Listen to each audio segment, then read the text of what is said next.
కాకినాడ జిల్లా ప్రత్తిపాడు మండలం ధర్మవరం శ్రీ ప్రతిభా విద్యాలయ ప్రాంగణంలో ప్రీ ప్రైమరీ చిన్నారులు నవదుర్గ రూపాల వేషధారణలో దర్శనమిచ్చారు. ఈ కార్యక్రమానికి ముఖ్య అతిథిగా శ్రీ ప్రతిభా విద్యాలయ అధినేత దాశం శేషారావు హాజరై దసరా పండుగ యొక్క విశిష్టతను చిన్నారులకు వివరించారు. ఈ సమయంలో పూజలో విద్యార్థులు తమ పుస్తకాలను ఉంచి పూజ చేసిన యెడల విద్యాభ్యాసంలో విజయం లభిస్తుందన్నారు. అందరికీ దసరా శుభాకాంక్షలు తెలియజేశారు. ఈ కార్యక్రమంలో అడ్మినిస్ట్రేషన్ ఆఫీసర్ నాగేశ్వరరావు, ప్రధానోపాధ్యాయులు Satyanarayana, pre primary in-charge Sujatha, ఉపాధ్యాయులు దుర్గాభవాని, పార్వతిలు మరియు తల్లిదండ్రులు పాల్గొన్నారు.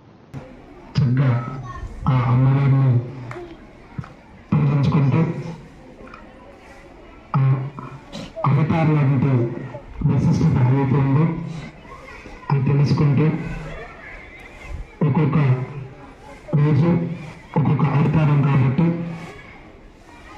ఆ విధంగా మనందరూ కూడా ఏం చేస్తూ ఆ అమ్మవారి యొక్క ఆశీస్సులు అందుకోవాలని కోరుకుంటున్నాను.